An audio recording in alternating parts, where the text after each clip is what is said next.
This is part one of evaluating next year's starters that come in the offseason for every Power 4 team.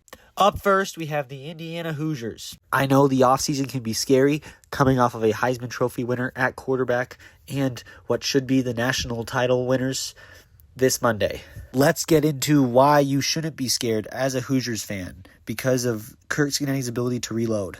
Enter Josh Hoover, Fernando Mendoza's replacement. One of Mendoza's best traits is that he can play on time and take blows while playing on time with elite accuracy. Josh Hoover can also play on time, but one of his great assets is his legs. Watch him get around this contained edge defender on a blitz and drop a dime while being tackled.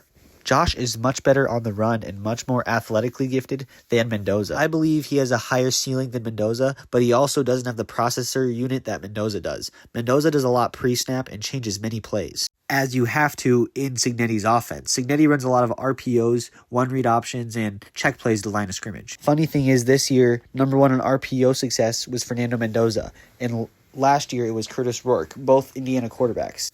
Both years, Josh Hoover was second. This RPO game will not be slowed down next year, which is why Josh is my frontrunner for Heisman this offseason. Now, here's who Josh will be throwing to this season, with starting off with his wide receiver 2, returning wide receiver from the Indiana Hoosiers, Charlie Becker. Charlie is a deep threat who is looking to catch anything and everything coming his way, leaving defenders scrambling for the football. I said wide receiver 2 for Charlie Becker because wide receiver 1 will most likely be Nick Marsh from Michigan State, a 6'3", 203-pound wide receiver. He carries his weight very lengthy, and he tends to catch a lot of footballs with his elite agility, speed, and his best attribute, elusiveness. Nick Marsh is a monster with the football in his hands. Although Nick Marsh isn't exactly Elijah Surratt, I could totally see Josh hooking up Nick Marsh with back shoulder pass after pass in man coverage, just like Mendoza did to Surratt this year. In my eyes, the wide receiver 3 will likely be Shaz Preston from Tulane. What I see from Shaz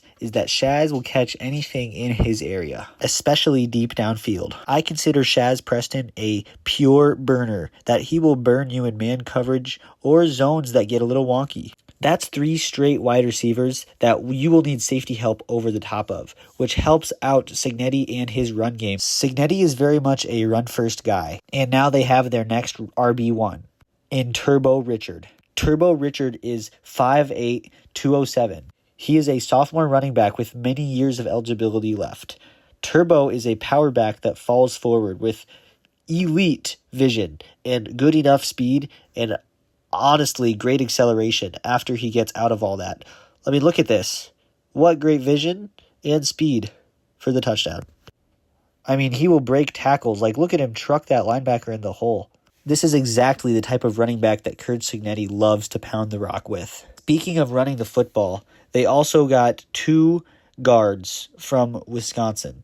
Now, Wisconsin this year had to sort of rely on the inside run game, and these are 2 great guard gets from the portal. I understand that most Hoosier fans are upset about their tackle situation and not addressing one in the portal with just a few days left. They still have the Hoosiers as the team to beat, especially with addition Brock Schott, tight end from Miami, redshirt freshman this upcoming year. I didn't even scratch the defensive side of the ball, as when Indiana seems to have placed their whole defensive line.